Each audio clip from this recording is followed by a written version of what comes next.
di wax bàyyi leen ko xel voilà le moment c'est de se rassembler et aller on appelle ñun woowuñu kenn man à ma personne woowuma kenn ci marche pacifique ñu ngi koy defee ci diaspora bi ay marche pacifique ci diaspora bi lañ koy def voilà ci diaspora bi Sénégal ñun lan lañ fa woote résistance lañ fa woote bu Ousmane Sonko wootee téléphone wala Ousmane Sonko ñun biñ ko déggee dinañu taal live bi ñun bu ñu déggee ne Ousmane Sonko am na ku nekk ci buntu këram kuy def naka si noonu rek on va allumer le live et on va crier aux Sénégalais le moment est maintenant te suñu cellules yi yëpp ñaan nañu ngeen commencé taalandoo na lépp takk na lépp boy buñ ko laalul y a pas de problème bu réew mi takkee Macky Sall moo koy taal bu fayee moom moo koy fay c'est tout dans les villages dans les villes maanaam lépp loo xam ne dinañ ko attaquer pour résister dinañ ko attaquer pour résister man de damay toog du ma nelaw guddi gi damay xoole ba fajar di xaar téléphone Ousmane Sonko takk live ñu ne voilà la police a cassé le dos de la porte de Ousmane Sonko loolu bis bu ma ko déggee mooy keroog la ñuy joxe moo d'ordre sénégalais yi ngeen génn taal dëkk bi mais nag kanta voilà diw bëgg naa def marche amul problème mais yaakaar naa ne mouvement citoyen yëpp dajaloo nañu du tee nag xam nga Sénégal moom dañu bari parparloo comme seen marche yi il faut ku ne wane boppam mouvement bii ne man maa woote marche mouvement bële ne maa woote parti politique bii ne maa woote mais Ousmane Sonko man déglu naa ko ba kàddoom gi jeex wootewul marche amul kenn ku mu woo ci marche pacifique dafa ne il va résister et on va résister ensemble il a écrit son testament et nous tous on signe moi je signe et tous les Sénégalais signent bu Macky Sall laalee Ousmane Sonko na boy bu ko laalul suñu yoon new ci donc gars yi déglu leen wax bi bu laalee Ousmane Sonko bu Ousmane Sonko wootee midi na lépp takk ci Sénégal bu Ousmane Sonko wootewul on reste tranquille c'est pas le moment de nous divertir di voilà génn leen voilà ñu dem marché dem place de l'Obélisque on boit de l'eau après ñu dem ñibbi suñu biir kër yi toog ñu dem RTS ça c'est des foutaises man doxuma ci loolu tout ensemble ñun ñëpp ñu xeex mooy génnee Macky Sall foofu voilà maa ngi lay bàyyi nga wax ñëwal waa ñëwal maa ngi lay bàyyi bismillah ñëwal gis nga ñun instant bi Macky Sall moom xam na ne gouvernement am fi mu toll nii dañu perte dañuy jeexal nañ càkk amatuñ fi dara loolu moo tax fi mu toll nii ñuy résister même lenn Ousmane Sonko mooy président bi ñu soxla waaw mooy président ndaw yi guddi ñu toll nii parce que Sénégal dañoo sonn dañoo am problème Macky Sall xam nga fi mu toll lu mu waroon def gis nga takk der yi nga xamante ni jël leen ñu nekk buntu kër Ousmane Sonko di ko garde dafa leen waroon continuer di def Ousmane Sonko ko 2024 ñu yëkkati réew mi jox Ousmane Sonko dafa demoon ñu ñaan moom dafa waroon négocier sax fi ñu toll nekk Ousmane Sonko mais pas moom muy nekk di jéem a indi guerre parce que bu indee guerre dañ ko ciy fekk si Ousmane Sonko c'est un président boo xamante ni moom la askan wi soxla fi ñu toll nii Macky Sall dafa sonal waa Sénégal monde bi yëpp sax laa lay waxal nii amaluñu benn njëriñ mais na dem ñun soxlaatuñ ci moom dara waaw ak ñu mu àndal ñëpp soxlaatuñu leen yal nañu yàlla dimbali ci ñoom yàlla suñu borom bi nga xamante ni mooy aji ki nga xamante ni moo mën di joxe te jox ko Ousmane Sonko yal nañu yàlla defal 2024 Ousmane Sonko ñëw nekk suñu président waaw vive Ousmane Sonko vive Ousmane Sonko vive Ousmane Sonko. merci grand jërëjëf. nañ trop billahi te tam ñoo ngi chaque jour ñoo ngi monté à garde ci Ousmane Sonko saa su ne bu ñoom bu ñu nee bëreet jëm ci Ousmane Sonko ñu tam ñu ne bëreet taxaw ci ñoom. jërëjëf duñ leen may dara. merci duñ leen may dara. merci. dañuy dem ba jusqu'à bout. restez connecté sénégalais yi maa ngi leen di wax dara ngeen restez connecté seeni ay téléphone na restez connecté dee leen jënd ay paas nag ngeen restez connecté dégg nga bis bu Ousmane Sonko wootee ne ñëw nañu dajji buntu keroog bu ñu génn foofu ak bakkan c'est tout résister rek allo. allo salaamaaleykum. ñu ngi lay nuyu. waaw maa ngi leen di siyaar bu baax a baax. voilà bismillah. waaw siyaar bu baax jërëjëf. ñu ngi lay fay. waaw dafa am li ma bëggoon a wax. ñu ngi lay déglu. waaw mooy maanaam fi ñu toll nii man damaa jàpp ni ñun ay rëbbukat lañ mooy maanaam xeex arrangé wuñu.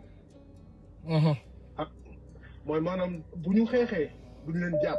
exactement lu ñu am duñ ko bëgg. exactement. parce que bu ñu xeexee dañ ciy mën a jaaree daw rek ci ànd ak li ñu sàcc yëpp dem. ah non dañuy xeex de duñu bàyyi ñu jël Ousmane Sonko de. non dañuy xeex. xool duñu laal Ousmane Sonko. voilà xam nga problème bi duñu bàyyi Ousmane Sonko. xool duñu laal duñu xool grand Tounkara même mag yi buñ taxawoon fi ñu toll nii Sénégalais yi buñ taxawoon di seetaan sax xamul fu mu jëm. xamul fu mu jëm de buñ téyewoon suñu loxo. te tàkk maanaam dëkk bi tàkk seen arrangement la. te première lu may ba wax mooy ñàkk a gëm yàlla gi 2024 boo xamante ne leeru leen ba xam ñoom sax dina leen fekk ñuy dund. leeru leen xamuñu ba xam dinañ ko fekkee. te man su ma gisee Ousmane Sonko muy wax man daf may fàttali.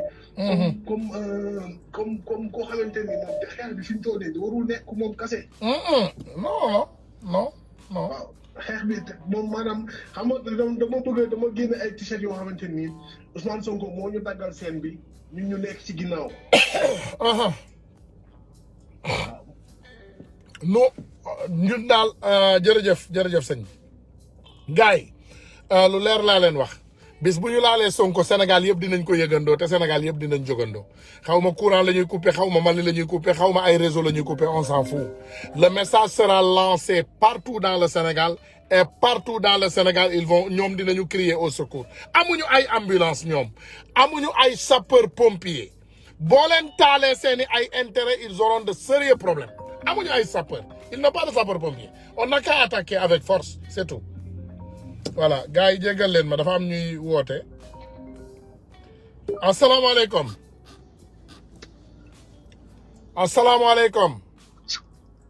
waaw asalaamaaleykum Seydou Ousmane. ñu ngi lay ziyaare.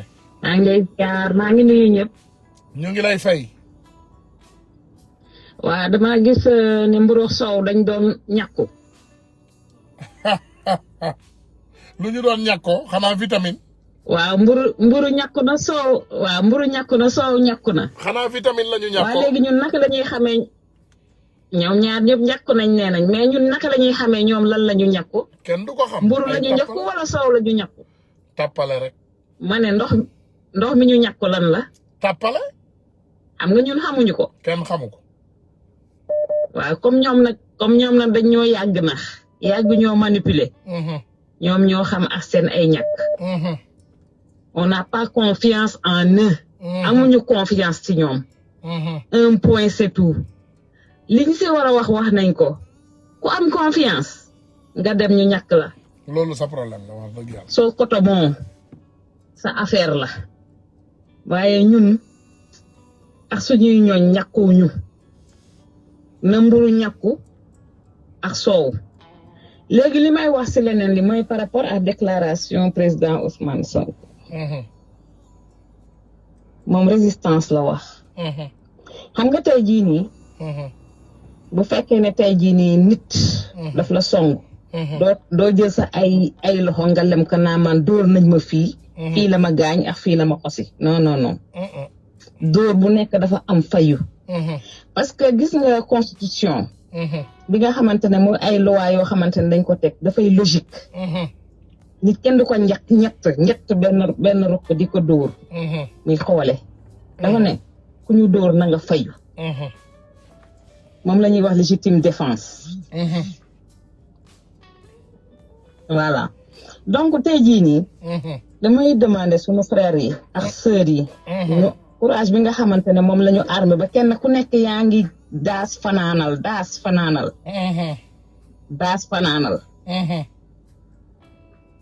benn concentration lay laaj boo xamante ne bu jóg jotee ak bu def jotee da ngay jóg. def ak jóg. def li nga war a def. soxlawul wax ju bare. soxlawul di dox d'un point A à un point B pour dire libérer dañu passé nañ foofu. il faut que ñu xam ne passé nañ foofu. gis nga fi mu nekk nii xam nga dañ ne lu fees dafay tuuru lu rembat dafay tuuru. boo tegoon tey jii benn récipient nga di ci root ba mu fees dafay tuuru. bu ñu kenn delloo ginnaaw si dox. d'un point A vers un point B. mooy jóge place de l'Obélisque ñu ne la te parce que marche déjà da nga yóbbu sa carte d'identité ñu jox la autorisation. kan moo lay jox autorisation. tollootuñu foofu passé nañ foofu ça loolu dañ ko def pour parce que ñaxtu la. ñaxtu boobu nag ak résister bii du benn. bii dañu song dañuy xeex. te gis naa ñuy dem di jëli ji ay jeunes Pastef ñu sol ay t-shirt Pastef ñu jàppaleen di leen def ci ay oto di yóbbu non c'est pas ça Macky Sall il n'a pas compris. Macky Sall il a un problème avec le peuple.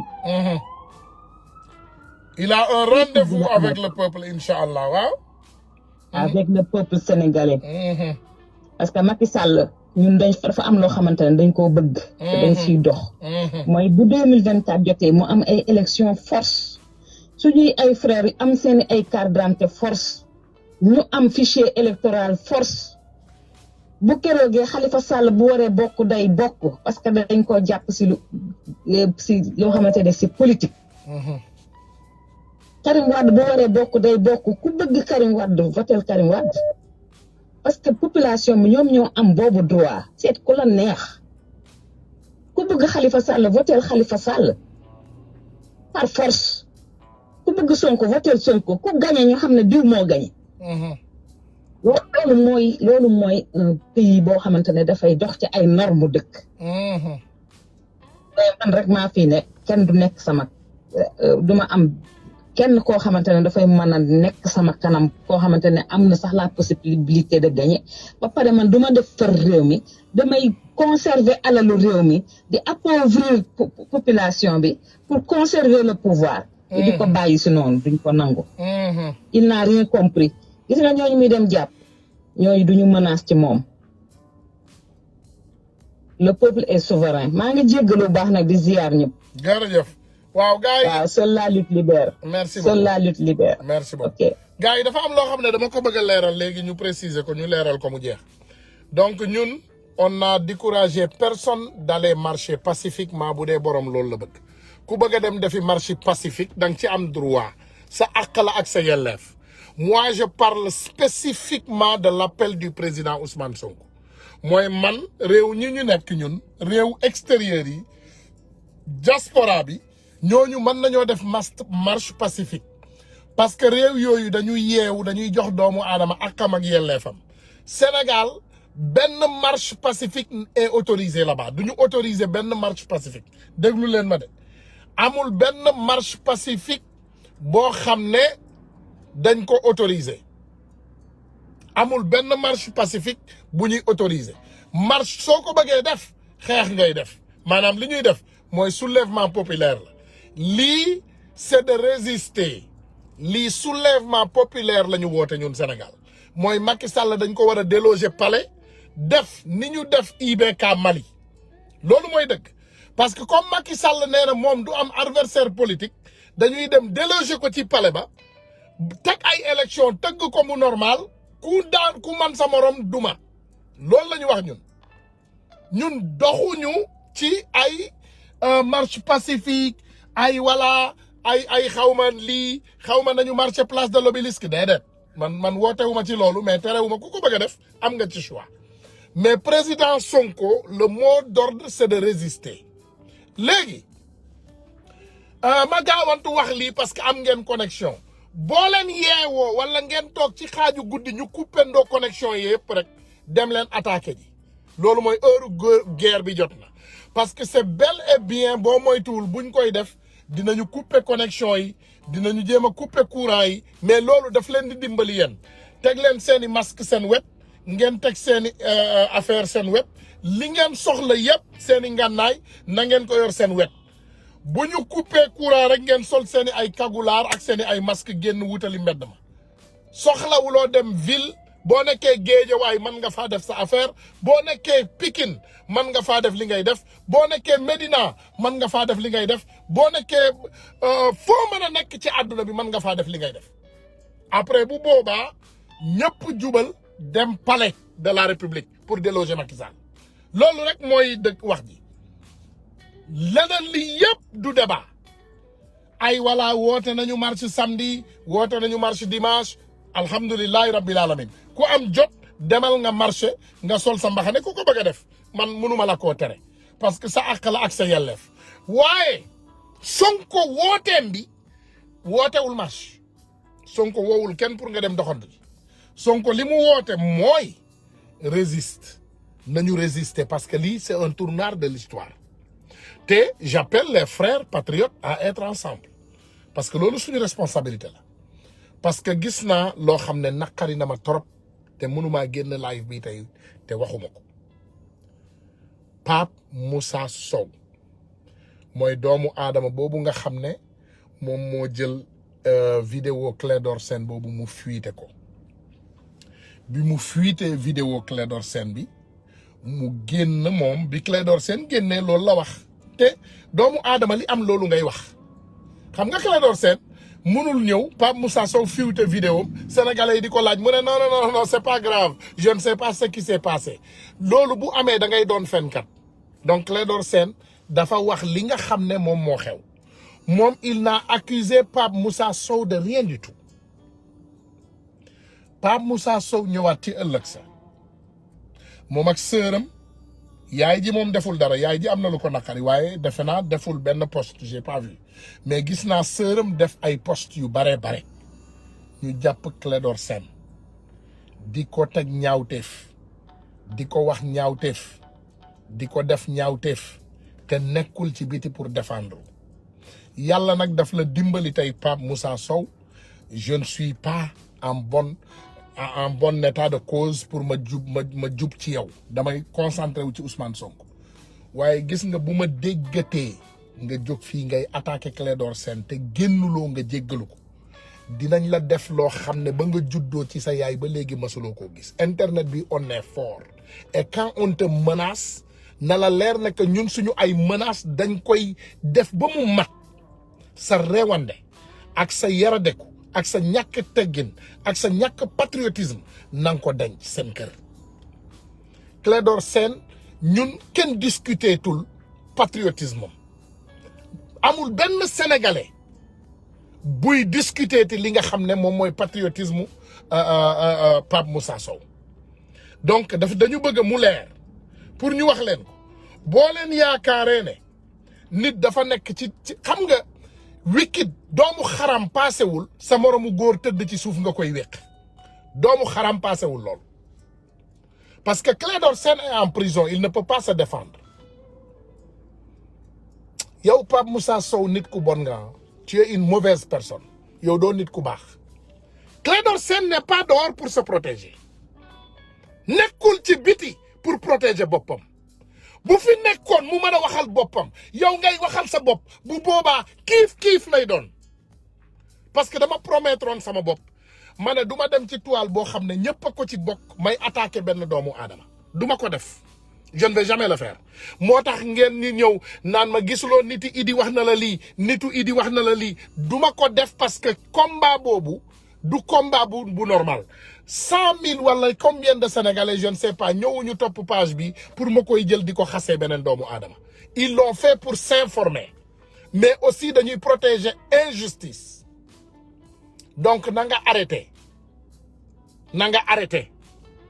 arrêté li nga xam ne moom mooy attaquer patriote yi te ñu jub ci li nga xam ne moom mooy xeex su fekkee yow bëgguloo xeex sa coobere la mais pour attaquer Clédor Sène il n'est pas là pour se défendre c'est un patriote suñu frère la Clédor ku discuter patriotisme Clédor yow xamuloo luy patriote am na doomu aadama yoo xam ne c'est des bêtes ñoom boo leen laajee luy patriote dañ lay ne kii lekk mburu ak mayonnaise ñoom yaakaar nañ ne patriote mooy kuy dugg ci boutique bi jënd mburu ne defal ma ci 50 francs mayonnaise defal ma ci ñaari ton ñoom defe nañu loolu mooy patriote il faut arrêter waaw Cheikh Bandia xam nga numéro bi Omar wooteel numéro bii yow toujours ma wax la da ngay wooteel numéro bii sama beneen numéro bi je t'ai envoyé le message là appelle-moi là-bas je te prends voilà xaaral man ma woo la sinon ma woo la mais il faut arrêter parce que ce qu'on va pas li nga xam ne dootuñ ko accepter mooy benn patriote di ñëw di attaquer beneen nit di ñëw di attaquer ay patriote il n'est pas là pour se protéger donc dinañ la may tey chance tey di nga am chance mais man dinaa jël sama temps ak ñi ma xam yépp ma ne leen dem leen ngeen wutal ñu ay vidéo Pape Moussa bu ñu gisaatee nga dugg fi di attaquer Clédor Sène di nga xaru wallahi you gonna kill yourself voilà Omar ñu ziar nañ la. salaamaaleykum. ñëwal. allo. waaw ñu ngi lay déglu sëñ bi.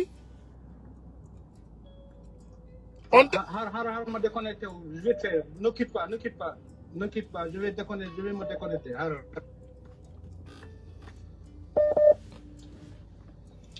allo Ousmane. waaw ñu ngi lay déglu. voilà maa ngi leen di ziar yéen ñëpp. ñu ñuy déglu ñëpp. xam naa am na partie yu ma raté ci live bi mais bon dinaa ci dugal ci sama contribution. c'est-à-dire dañoo toll ci xeex bi foo xamante ne soxlawuñu diversion. exactement.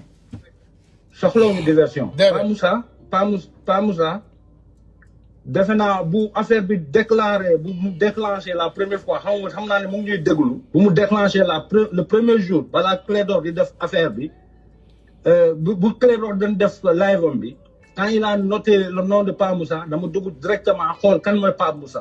ok. ma bind ko message le lendemain on s'est entendu au téléphone. mu wax ma expliquer ma version. muy version boo xamante ne man d'accord ma ci dans aucun cas. te gis naa ko Sénégal mu jéem a seetal boppam. tey sax bind na ma yónnee na moom ma ko yónnee mu ngi may déglu Sénégalais ñu ngi may déglu te moom ma ko yónnee tey lu mu interview buñ ko defalee booy Sénégal yi. mais li ma ko bëgg a xamal mooy. c'est-à-dire combat bi dafa toll foo xamante ne. muy porter plainte Clédor wala muy leneen ak leneen ñun on n'a pas besoin de cela en ce moment. On n'a pas besoin de ça. Non, on n'a pas du tout besoin de division en ce moment. On n'en a pas besoin. Il faut serrer les rangs.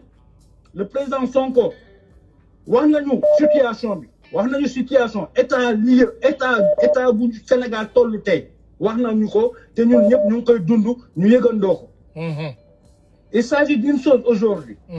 Des gens comme Pape Moussa. Pape Moussa Sow yaa ngi may déglu frère. On a le contact yaa ngi may déglu. J'aimerais que pour le bien du Sénégal pour le bien de cette nation ñu arrêter parloo yi. Exactement. Parce que yaa ngi yuuxu ci réseaux sociaux yi ne yow Sonko le combat de Sonko loolu moo la kii tu es 100% dans cela. Et si tu es vraiment 100% dans ce combat là. Tu n'attaqueras pas Clédor. ay porte plainte yi ngay wax Clédor Sène da nga ko war a teg ci suuf frère da nga ko war a teg ci suuf parce que le Sénégal on n'a pas besoin de cela en ce moment. soxlawuñu on n'a pas besoin du tout de ça. du division lañu soxla. te lu ñu soxla mooy l'union. man de bu ma ko déggatee xam naa ne moom mooy traître bi parce que Macky Sall il aime bien ces diversions Macky Sall dafa bëgg di dégg nit ñi ñuy xeex ci suñu biir il veut ça mais on va pas le faire. Pourquoi on n'est pas entré, on n'en a pas besoin de ça. Lu tax dégguloo ma nekk fi naan Free Assane Diouf ay Free Clédor Sène Free Guy Marius Sagna loolu la Macky Sall bëgg.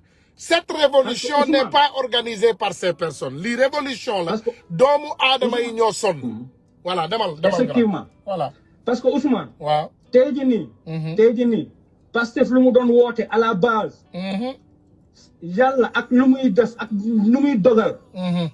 yàlla tey moo dogal ni Pastef lu mu doon woote sénégalais yëpp dajaloo autour de Pastef wala ak Pastef ci injustice boo xamante ne c'est notoire. sénégalais yi adduna bi yëpp a ci teg seen bët. est-ce que comprendre nga. bu baax léegi nag dañoo am opportunité tous les sénégalais dañoo am opportunité boo xamante ne c'est une occasion pour nous sax xam nga ñu récupérer waat. suñu dëkk suñu indépendance. parce que ñun man je me souviens que dafa am ay jeunes jamono yu doon def les 4 avril en souvent live yi 4 avril yi les activistes, ils dénoncent qu'on n'est pas encore indépendant. Mais j'ai toujours dit ceci, c'est que cette indépendance, même je peux mettre les guillemets si vous voulez, c'est nos parents, nos papas qui sont battus pour cette indépendance. Nous sommes d'accord, hein? Si la forme, c'est à nous aujourd'hui, vraiment, de mener ce combat pour effectivement avoir cette indépendance dont on aspire, dont on rêve. Nous sommes pour am indépendance bu ñu bëgg ñun boo xamante ne suñu toppee xeex nañ ko ñun ne ñun doyuñu boobu doyuñu tey nag am nañu indépendance boo xamante dañ ko war a xeex ñun tey jii nii comme nos papas ils ont pris les pancartes devant De Gaulle en 1958 tey jii nii amuñu pancarte mais on a les réseaux sociaux on a nos forces on a cette jeunesse on a cette détermination et c'est ce qu'il nous faut vraiment pour mener à bout ce combat. Maintenant, des jeunes comme Pa Moussa, on n'a pas besoin de diversion, frère. On n'a pas besoin de ça. Ce combat-là, ta personne, elle est infime, elle est minime par rapport à ce combat-là. Ta personne, Pa Moussa, pour s'éteindre sa bop, détourner le combat, c'est minime dans ça, vraiment quoi. Parce que du yow la ñuy wax wala Clédor Sène Clédor xam na ni combat bi weesu na ko Sonko moom ci boppam le président Sonko nee na ni combat c'est le combat du changement de la souveraineté. C'est le combat des citoyens sénégalais, ça c'est pas un combat de Sonko. Ousmane Sonko se bat pour le retour de Karim Wade. Il se bat pour le rétablissement de Khalifa Sall. Parce que nous, c'est pour un Sénégal souverain. Ousmane Sonko yoonam nekkul ci kuy nekk président Sénégal bu ko gagné légalement il le devient s'il ne le gagne pas il ne le devient pas on s'en fout mais on va se battre voilà. D'où tous les partisans de Karim Meïssa Wade tous les partisans de Karim Meïssa Wade hein nañu ma déglu bu baax a baax Karim Meïssa Wade c'est un Sénégalais comme Ousmane Sonko comme keneen ak keneen tey dañ ko comment dire dañ ko soustraire dañ ko jël dañ ko ñàkkuloo ak comme ak yelloofam ñu génnee ko réew mi mu sore fii tey jii nii vous qui m'écoutez qui sont pour Karim Wade des karimistes écoutez-moi très bien vous avez une porte pour le retour de Karim Wade ce combat-là est votre combat c'est le combat du retour de Karim Wade et pour les khalifistes ce combat-là c'est le combat du retour de Khalifa Wade Khalifa Ababacar Sall dans le champ politique sénégalais parce qu'il le mérite kooku noonu il ne devrait pas sortir par la petite porte Khalifa Sall warul génn par la petite porte te bu fi yemee nii il sortira par la petite porte après tout ce qu'il a fait dans la politique sénégalaise mun nañu toog fi ñu ñaaw lu politique sénégalaise antérieure yi yëpp Ousmane mais il s'agit de ceci le Sénégal est à ce point fu ñu toll nii tey jii nii dañoo toll foo xamante ne léegi lu ñu weesu ba ñu toll fu ñu toll nii bu ñu neexul c'est à nous de changer cela et c'est aujourd'hui ce changement c'est aujourd'hui et c'est maintenant bu dee lu ñu dund yëpp suñu paa mi suñu pap yi suñu maam yi lu ñu dund yëpp ñun neexuñu tey c'est aujourd'hui de changer cela on a toutes les cartes on a tous les atouts pour changer cela. Il faut que société civile il faut que l'opposition il faut que tous Sénégalais xam nga boo xamante ne yow justice moo la ñor nous réunir autour de ce combat il ne s'agit pas d'un combat pour Sonko une fois encore c'est un combat pour la démocratie pour la souveraineté et pour la justice encore une fois no justice no peace brothers and sisters. Merci beaucoup. Merci. Voilà foofu laay daan la daa ngeen jëf. Voilà gars yi ngeen jéggal ma indil leen déjà benn audio boo xam ne boo leen ko dégloo Pape Alé Niang moo ko doon teg muy Moustapha Niass ak Macky Sall voilà audio Moustapha Niass la ak Macky Sall dama leen koy tegal ngeen déglu ko comme ça bu ñu paree ci audio boobu xam naa ma jël benn participant balaa may dem voilà jërëjëf. xale yi ñoo gën a xam li ñuy def parce que xale yi bu nekkee xamul seen ëllëg naka lay mel ndax ñi nga xam ne ñu manque réew mi ñu ngi yàq bu dégg bëccëg dañuy yàq avenir xale yi def xam nañ ko de dañ ko bokk ak ay mag yoo xam ne nag ñoom jóg nañ fipp ni lii dafa war a arrêté mais xale yi ñoo gën a xam li ñuy def parce que dofuñu duñu ay parental monsieur le ministre Macky Sall. jërëjëf maa ngi métti loo évidemment kër Mbaye Diagne kër bi ñu dal ca Tëngéej suñu xarit la suñu mag la waaye yaakaar naa ni mu ko waxee loolu mooy li motiver action boobu parce que lépp luy symboliser tey ku jege chef de l'État wala bokk si moom évidemment cible nga parce que dañuy jàpp ne si noot kat yi nga bokk loolu moo waral certain. Voilà, donc dégg ngeen lii audio la boo xam ne c'est Macky Sall et Moustapha Niasse qui savent très bien ce qui est en jeu. La magie du clic à travers la magie du clic et du flic à travers les réseaux sociaux qui continue ma woo mu ne xaaral ma jël kii. I mean, was there emotion? Allo allo allo allo allo allo waa qu'est-ce qui est urgent lan moo urgent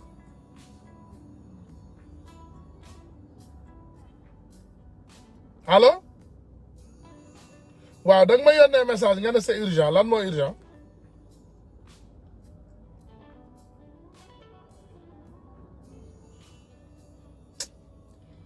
mais les Sénégalais là c'est vraiment des guignols quoi. Vous appelez les gens avec des problèmes personnels et vous nous dites que c'est urgent quoi. Il faut arrêter ça hein? Il faut arrêter avec ça. Voilà maa ngi jéggalu gars yi jéggal leen ma dafa am ñoo xam ne dañuy gis live donc ñu bëgg a profiter ci seen soxla bopp ça c'est égoïste c'est de l'égoïsme. waaw voilà nuyu naa la frère. waaw maa ngi lay fay Tunkara na nga def. maa ngi jéggalu bu baax a baax bismillah. non amul problème man kay.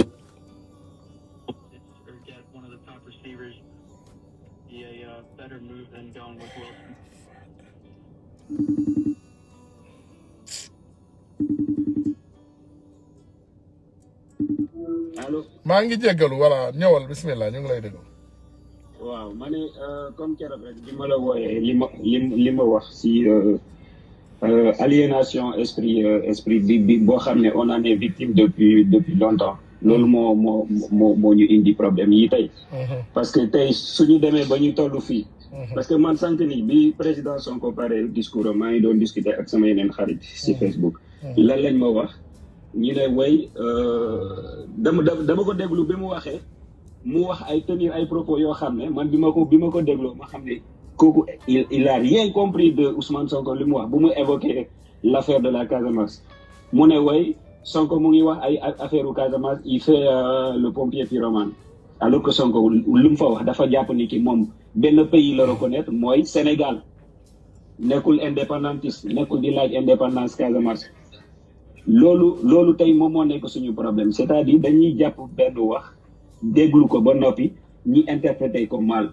léegi dem na waaw ñi soppi wax ji di def ay désinformation di monter nit yi ñoo xam ne seen jàng sorewul wala seen dégg-dégg sorewul ñi leen di monter contre Sonko te alors que tey jii nii comme li ngeen wax combat bi c'est un combat de tout le monde c'est pas Sonko c'est pas Guy Marius Sagna du Clédor Sène tey suñu survie on se bat pour notre survie pour survie suñu doom parce que tey jii nii nguur gi suñ fi jógee nguur buy wutu Macky Sall nguur buy ñëw remplacer Macky Sall njortu naa ni ki nguur boobu nar nañu sonn parce que ñii duñ fi bàyyi dara sàcc nañu lépp la ñu sàcc duñ fi bàyyi dara nguur buy ñëw remplacer Macky Sall xam naa ni dinañ xaw a sonn donc tey au lieu ñuy toog fii di xaar naan way ñuy jéem a négocier di naan ay manifestation pacifique la ñuy jóg léegi ñuy dàq Macky Sall su jaree sax ñu fekk ko pale diri ko génnee ko sànni ko si biti ñu jël suñu souveraineté ñu def ko tey jii nii te sénégalais suñu jógee opinion internationale lan la ñuy wax dañuy naan way il faut que ñu respecter démocratie Sénégal alors que ñu ngi gis instant bi ñu ngi gis nit ki fi nekk démocratie bi fi nekk yàq na ko ba pare mais ba keroog suñu jógee suñ ko fi jëlee ci la ñuy commencé di wax parce que si la ñu commencé. Seul le peuple est souverain. Nous, on n'écoute pas le Nigeria, on n'écoute pas le Niger, on n'écoute pas le Mali, on n'écoute pas la Côte d'Ivoire. On est dans un problème sénégalais, on va se concentrer du problème sénégalais. Parce que les Maliens ne sont pas venus nous construire des hôpitaux, les Ivoiriens de la même chose et les Nigériens de la même chose. Toute personne se bat pour sa souveraineté. Li ambades, moi, Sénégalais, on va prendre nos responsabilités et on va dégager Macky s'il touche Sonko. Maintenant, si Macky ne touche pas Sonko, ça c'est un autre débat pour un autre jour. Ouais. Mais voilà, mais vous pouvez éliminer Sonko moom dinañu dal ci kawam loolu un point entré voilà. Ouais. loolu moom c'est certain parce que lii suñ ko bàyyee mu jàll mooy c'est fini bàyyi nañu affaire nu mu tuddati Khalifa Sall ak Karim Wade c'est déjà passé def na réussir na lu mu bëggoon tey jii nii notre dernière chance mooy Sonko. dernier tournant waaw c'est un dernier tournant pour ñun suñu bàyyee Sonko mu jël ko. C'est fini. C'est fini. Il a tué la démocratie. Il a assassiné la démocratie. Ñi ma gis ci opposition bi supposons que Sonko ñu jëlee ko fi ñu def tout ba ñu disqualifié ko bu mu présenté wu mu mën a présenté wu élection ñi nekk ci opposition bi ñi fi nekk yëpp man honnêtement am na ñoo xam ne seen discours gëm naa seen projet comme par exemple Thierno Alassane Sall c'est des gens yoo xam ne voilà c'est des travailleurs. Mais kii koo xam ne am na conviction bu Sonko ba léegi amagu bi Sonko am franchement man c'est mon avis personnel. bottom line déglul Macky su éliminer Sonko du ay Thierno Alassane Sall wala ay ñoom Abdoul Mbaye ñoo koy sonal ñëpp lay éliminer il va décapiter tout le monde. Macky dafa bëgg a jël pouvoir bi accaparer ko te bu ko yàlla jàllalee 3e mandat après lu muy def day instaurer benn sans limite de mandat. Macky 2035 la fiy jóge après mu jox doomam ne ko doxalal bu Sénégalais yi nangoo mais bu Sénégalais yi bañee on sera fini avec Macky la semaine prochaine parce que seul le peuple est souverain. Merci beaucoup. Merci. Voilà donc gars yi ma jël benn nit bu mujj. am na ku ma doon woo léegi France donc man nga maa woo ce sera la dernière personne du jour ñu daal di tëj waxtaan bi incha allah ba beneen jour. sama sœur Mati xam naa dinaa ko woo ñu waxtaanaale parce que nous voulons vraiment savoir Mati kan moo ko joxoon poste boobu nga xam ne moom la defoon ci avocat traître boobu parce que dañu gaawantu bi mu bindee communiqué bi daf ko jox Mati 3 pommes Mati posté ko donc nous voulons savoir Mati journaliste la xam nañu loolu mais xanaa booy posté dara dina fekk mu saytu ko te cette dame là c'est une traître donc ce poste ne représente pas Mati. Et j'espère que nous serons vigilants quand même dinañu vigilant dinañu ñëw duñu ubbi ay front yu dul jeex combat bi benn combat la en ce moment c'est un combat d'injustice c'est un combat antidémocratique voilà donc dañuy xeex li nga xam ne moom mooy suñu àq ak suñu yelleef pour ñëwaat def restaurer waat li nga xam ne moom mooy démocratie si suñu ab réew. Voilà donc réew mi nga xam ne ñun ñëpp ñoo ko bokk ñun ñëpp ñoo koy njariñoo incha allahu rabbi et je vais continuer à dire aux citoyens sénégalais et aux patriotes de résister voilà résister rek amul benn forme rëcc amul benn forme démocratie boo xam ne dinañ ko am ci Sénégal sans résister. Donc je vais prendre la dernière personne te incha allahu rabbi après ñu bàyyi noonu ba suba bu ñu ñëwee ñu yeggali waaw ñu ngi lay nuyu. waaw asalaamaaleykum grand Ousmane. ñu ngi lay ziare. ziar na la bu wér. temps yëpp dugguma si la vie maa ngi woon Sénégal maa ngi door a ñibbi si nii. j'avoue que instant bi situation bi métti boo xamante ne sénégalais yëpp war a taxawu jàmmaarloog projet bi ñu war a tëral fii nii. mooy projet bi comme ni nga ko waxee rek faagaaga. opposition bi yëpp reñel teg benn dynastie boo xamante ne kenn mënu ko dindi. dynastie mooy li nga mujj wax ni horizon 2035 Amadou Ba wax nañ ko. Cheikh Dunguru Ali xaw ma naka wax nañ ko ñëpp gis nañ ko. donc ñun sénégalais yi ñun ñoo war a xar suñu tànk tubéy rawatina ak ñi nekk sur place xar suñu tànk tubéy def lépp lu ñu war a def pour tere lii nii maa ngi gis léegi nii suñu sœur bi ndeysaan doo xëya mu ngi commentaire di dugal affaire yooyu noonu naan na sénégalais yi préparé wut ay talkie-walkie jarul dara donc on peut se brancher sur les fréquences de la police pour ñu mën a am information yi yëpp en temps réel en heure. non ñun ñu ngi yónnee ay matériel xam nga lu bari duñ ko mën a wax ci live yi mais on est prêt nous on est prêt à se battre avec Macky. exactement ñun suñu ay armée la ñu yor ñun pare nañu reyante ak Macky. non ñun wax yi keroog bàyyi woon Sénégal bëggoon naa la woo. mais jarul ngeen di dugg ci ay stratégie de combat. nañu wax rek vraiment nañu laaj xale yi rek ñun xam nañu am nañu stratégie et tout est destiné duñ ci waxtaan ak voilà la police sera traquée Macky sera traqué tout le monde seront traqués dinañu xam fu ñëpp nekk moo ngi wax naan essence bi dañ ko interdit jaay xamul xanaa gisul ne résistance black bloc bi am France ñooñu bu ñu génnee dañuy tëli ñëpp gouvernement bi day éduqué xamul loolu ñun bu ñu jógee station essence yi free lay doon da ngay dem tegal seen day jël essence nga pompe yóbbu fu la neex essence yi buñ ko jaay lan moo tax nit ñi di jënd essence kan moo dof di dem station essence di jënd essence bi ma gisee arrêté bi takk bi bu amee dañuy dem tegal seen day ci station yi jël essence ba pare taal station yi xanaa may Macky qu'est-ce qu'il arrive Macky c'est un cuune ay ree la arrête bi ma gisee arrêté bi ay ree la ma def Macky cuune la man sama doom bi def école primaire bu doon fomante coup bi sax bu ko doon def dina réussir mieux que ça non seulement dañoo am ay njiit yoo xamante ne amuñu compétence amuñu niveau waaye nag sa waay boo cuunee ngir yàlla abaleel réew mi keneen ku ko bëgg jiite mu jiite ko sa waay. gars yi bàyyi leen seeni ay téléphone ci kër ga. nga naan da ngay créer ay vaccination ay affaires yi amul fenn amul solo. voilà man loolu laa amoon pour ma wax daal. merci may wax merci. mais wax dëgg yàlla instant bi taxaw jaamarloog ñoom moo war taxaw jaamarloog moom ba fu mu yem ne ñoom lu ñu bax ñu ngeer ko. merci merci. ñun suba Paris fii ñoo ngi ci kawam. jërëjëf et puis voilà. waaw donc diaspora bi voilà merci beaucoup. merci. jërëjëf. merci voilà donc gars yi il faut savoir que Macky est un nulard. Macky nulard la. bu leen fi toog di joxe ay stratégie de combat. yéen préparé leen ci gox-goxaan yi comme ni ngeen koy defee.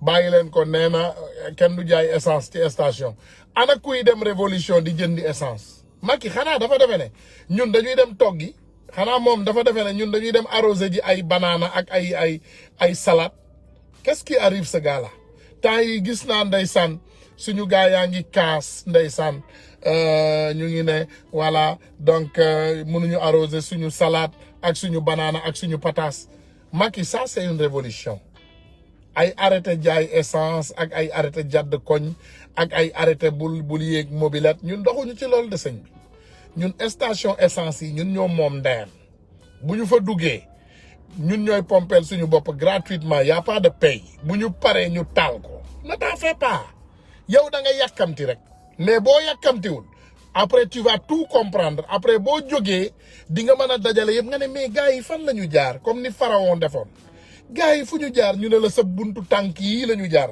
Macky liy tegal sa ndey doo ko gis buy ñëw li lay faagaagal buy ñëw yow doo ko teg bët day romb ni melax kan nga mës a gis ku gis malikal mawt ku gis malaaka dee malaaka biy jël sa ruu ana ban doomu aadama moo ko mës a décrire ana ku ko mës a décrire donc faut pas rester ici à décrire ta mort tu ne peux pas dessiner ta mort hein? Les Sénégalais vont tomber sur toi dinañu yegg ci yow ñun wax nañ la ñun fit la ñu àndal ñun dañu ànd ak fit te dinañu egg ci yow te bu ñu eggee ci yow di nga xam ne lépp dëgg la yeggaguñu nag bo en tout cas dëkk bi benn nit moo koy taal wala mu fay ko loolu Sénégalais yi la ñuy jël au témoin Macky bu tegee Ousmane Sonko loxo moom moo taal Sénégal bu jegewul Ousmane Sonko moom moo bëgg a jàmm mais ay complot moom ñun doxuñu ci ay complot gouvernemental ay benn nit bu tekkiwul dara di teg ay plan ak ay complot ils ne sont même pas cohérents complot yi ñuy teg sax ay complot dof lay doon sont même pas intelligents muusuñu xamuñu dara am na ku ma continuer ne tegal audio ban audio laay teg je suis là j'ai 5000 audio mes amis 5000 audio ngeen ne ma tegal j'ai 5000 messages damay am ay message du ma xam kan mooy kan vous me dites tegal audio comment je vais tegee audio mënuma teg audio je ne vois même pas mënuma jékki-jékki rek gis benn audio ma teg ko est-ce que xam naa lu ñuy wax ci audio yi yëpp ah voilà maa ngi voilà dégg am na ku ñëw mu ne waxal voilà donc am na ku ñëw mu ne waxal je ne sais pas qu'est-ce que je vais wax xoolal mu ne ma waxal jeunes yi ñu defar mu ne waxal jeunes yi ñu defar ay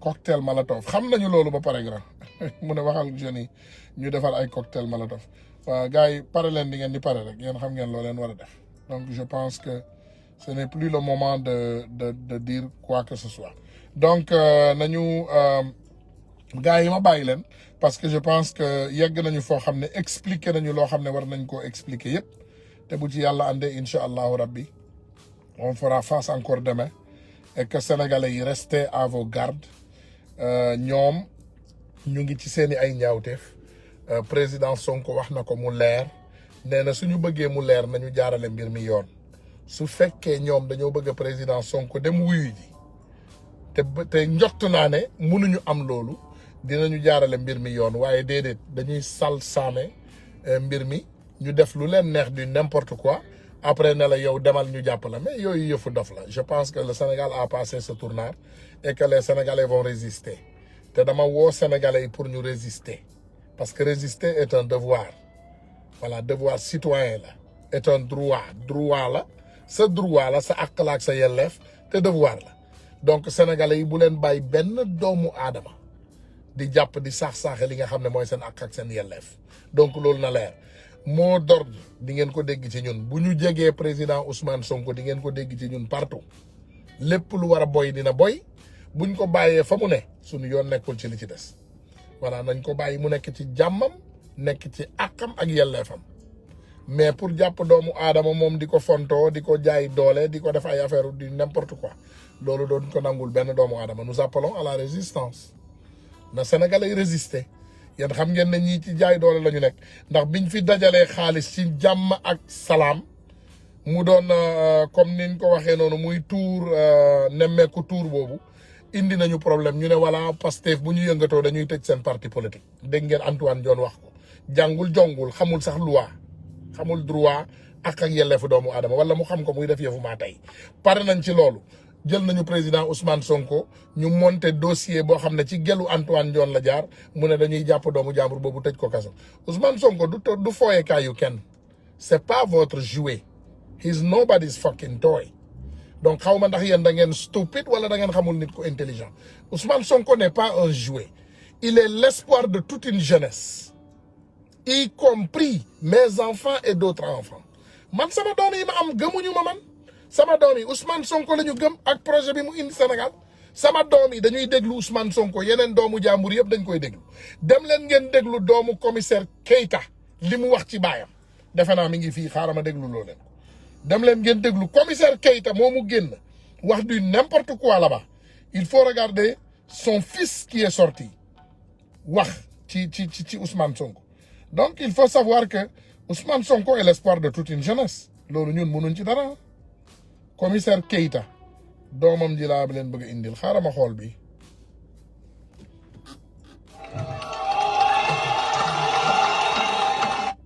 Sonko nga xam ni man dama ko estimé Ablaye Wade mooy wax lu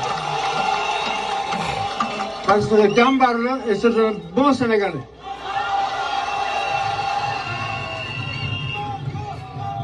ma ne ko bilaay bi dox mi ngi fii ma ne ko bilaay bi mën naa ko ma ne ko niil Sonko suñu ne wii Macky Sall duñ ca tëb weer ñu jàpp ko demal nga wax man maa ko nekkate jiir boobu sax du ko am parce que assemblée nationale dañuy def benn enquête ci problème mu 94 milliards kon nag foofu moom amul intérêt di dem di participer ci élection am Macky moo koy gagné parce que bu ko Macky gagné rek mu dem kaso ah ñoom. lii Ablaye Wade waxoon na ko de ak ñeneen nag je pense que les Sénégalais ne dorment plus doomu Moustapha kii bi laa gisul doomu commissaire Keita bi parce que sama affaire yu bari mi ngi ci téléphone bale mais incha allah suba bu ñu ñëwee ci waxtaan bi dina am ay vidéo yoo xam ne yu bari dinañ leen ko indil incha allahu rabbi après ñu partager parce que je pense que le Sénégal a pris un tournant très lourd te tournant boobu gars yi ngeen jéggal ma nag xool leen les dignitaires sénégalais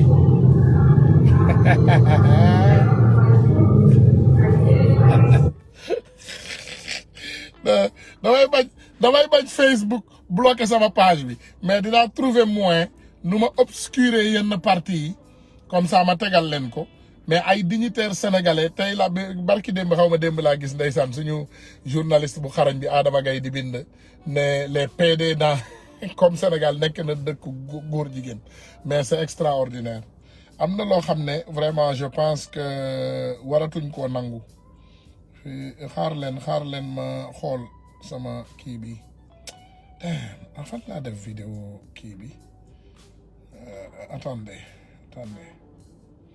xaar leen ma de maa ngi vidéo doomu kii bi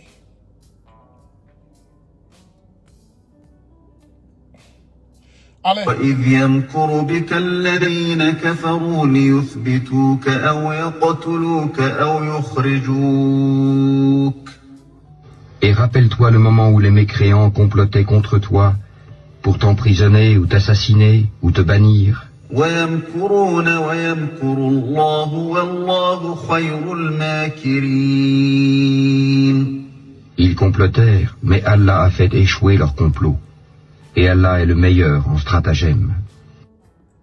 Voilà, donc sama doom bu xarañ bi sama jarbaat bu xarañ bi yónnee waat na ma vidéo doomu kii bi je pense que moo nekk nii voilà fils de commissaire Keita bi. I found Sendwave the best application to send money to our loved one in Cameroon. sama doom boobu xam nga ne dama xarañ Ousmane Sonko Adji Sarr. déglu leen doomu commissaire Keita mi taal Sénégal ak ay waxamu kasaw maa ngi jéggalu jeunes yi nag doomam yu baax yi ndeysaan maa ngi leen di jéggal. bu ndaw sax doo ko tegalee film bi vraiment mën na la wax film bi nu muy jeexee dégg nga nag problème bi ne se trouve pas là-bas pour man c'est nos hommes politiques qui sont vraiment incompétents parce que jamono ji àdduna fii mu toll nii. nga xamante ne nguur yu baax yëpp dirigeants yu baax yëpp politiciens yu nekk ci dëkk yu baax yëpp wax dëgg yàlla ñu ngi jéem a xool naka nañu war a mën def ba gérer seen économie gérer seen réew naka nañu war a mën def ba suqali seen économie naka nañu war a mën def ba bépp vaccin bu fay dugg mu nekk vaccin bu wóor bu leer ndax vaccin yi dañ koy jënd wala ndax dañu koo may donc y a tellement de sujets yu ñu war a mën a wax yu ñu war a mën a leeral askan bi yu ñu war a mën a def pour encadrer askan bi waaye duñ ci nekk at bi yëpp dañ koy politique loolu mooy li may naqarlu loolu ci Sénégal Ousmane Sonko il est innocent menace la nag pour tey Macky Sall loolu moom leer na donc loolu rek moo tax moo waral ñu bëgg éliminer mais amul leneen lu ne ci gannaaw loolu.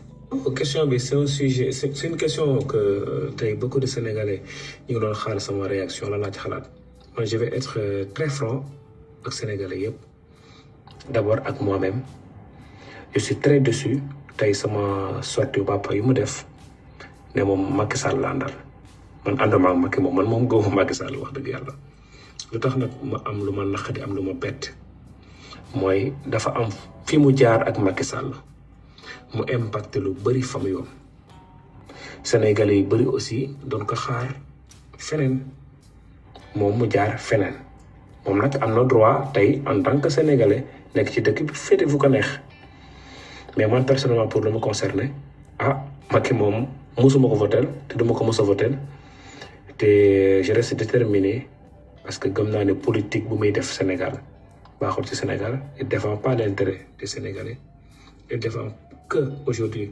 l'intérêt des occidentaux des multinationales occidentaux il fait que ça loolu la gëm ñoom la gëm yenn wax yi am solo yi di ko war a def day dem ba seen dëkk seen réew yi def ko du ñëwee Sénégal nag ñu def ñu menacé di ñu napp di xuural baat ak ñoom seen léegi nag yaakaar naa sama position c'est clair et net, c'est catégorique. Je soutiens encore une fois le projet de Pastef, je soutiens le programme de Pastef et je soutiens mon ami, mon frère Ousmane Sonko. Pour moi loolu c'est quelque chose de très clair dans ma tête.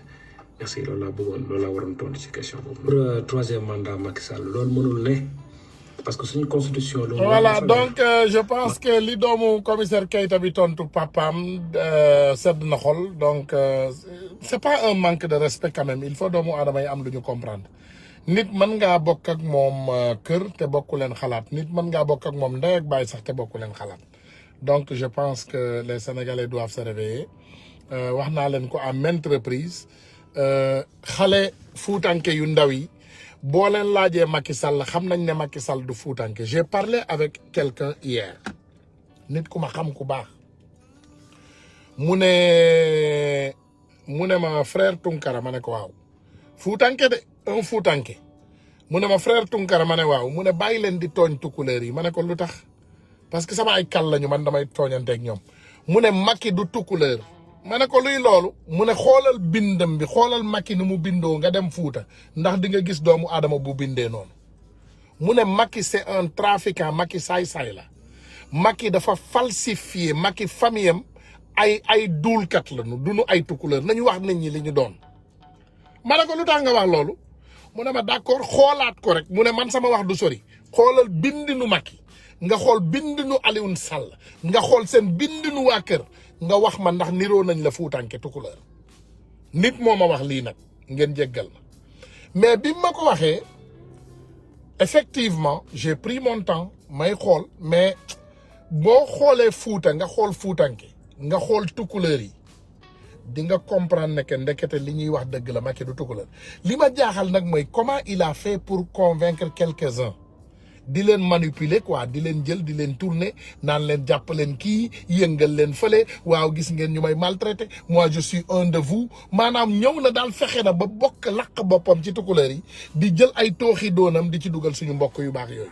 Donc le Sénégal déjà c'est pas divisé Sénégal du dëkku xaajaloo et notre très cher patriote Ousmane Sonko le trait d'union de tout le Sénégal. Tout le Sénégal mu ne les comploteurs sont en réunion en ce moment il faut vérifier mu ne Tunkara les comploteurs sont en réunion en ce moment il faut vérifier on n'a pas besoin de vérifier ils n'ont qu'à comploter ñun bu ñu ñëwee incha allahu rabbi on fera face ñun bu ñu yee 3 heures du matin sax on sera prêt à faire face ñun soxlawuñu dara pour pare.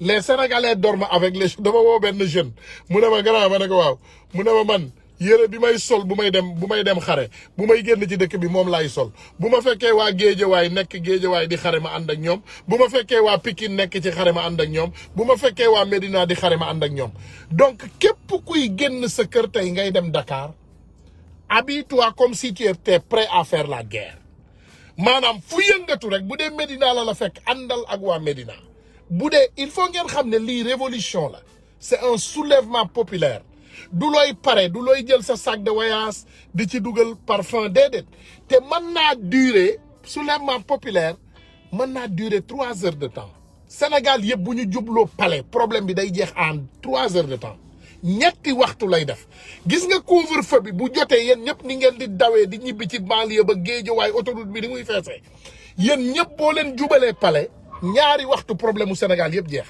ñaari waxtu déglu leen ma de ñaari waxtu problème bi yëpp jeex donc bu dee Dakar Kolda Ziguinchor foo leen dem rek bu dee yeneen dëkk yi jubal leen préfecture yi ak gouvernance yi ngeen dem poñe préfet yi ba ñu dëgër ngeen yeewu leen bu leen faat kenn nag yeewu leen ba ñu dëgër ba armée bi wala nit ñi joxe mot d'ordre ne la le Sénégal est libéré bu boobaa ñu jël leen ñu jébbale leen justice Macky Sall moom boo leen ko jàppee ñu yóbbu ko stade Demba Diop bu leen ko jox autorité yi de nañ ko yóbbu stade Demba Diop ñu yeewu cuccu bi ba mu dëgër yeewu ko ci baat bi ba mu dëgër jël ko pendre ko ci stade bi adduna bi yëpp di gis Macky Sall boo leen ko jàppee bu leen ko jébbale justice xam naa nag gars yi dañu gentil Ousmane Sonko moom buñ ko jàppee dina ne non bàyyi leen ko bu leen ko rey nañ ko jébbale justice ñu atte ko déedéet yóbbu leen ko stade Demba Diop wala Iba Mar Diop ñu def ko ni ñu defoon Samuel Doe dem leen xool ni ñu def Samuel Doe ngeen def ko noonu Macky Sall parce que doomu xaram la kooku warta dund voilà boo leen jàppee Macky Sall wala ngeen jàpp Alioune Sall wala ngeen jàpp Sow Idi Njomboor les comploteurs de l'état là boo leen jàppee wala Moustapha Niass ñooñu bu leen kenn jébbale justice nañ leen yóbbu stade Demba Diop wala Iba Mar Diop ñu def leen comme Samuel Doe parce que boo leen yóbboo fii lañ leen di yóbbu ay cour pénal ay nangam di leen juger di neexalanteeg ñoom ñuy corrompre avocats yi ak procureurs yi buñ ci dugg ci loolu yëpp nañ leen jàpp yóbbu leen stade Demba Diop wala stade Iba Mar Diop ñu traduire leen à notre justice nous la justice divine justice yu yàlla bu gaaw bi ñu traduire leen à cette justice donc waa salaamualeykum wa rahmatullahi wa barakaatu.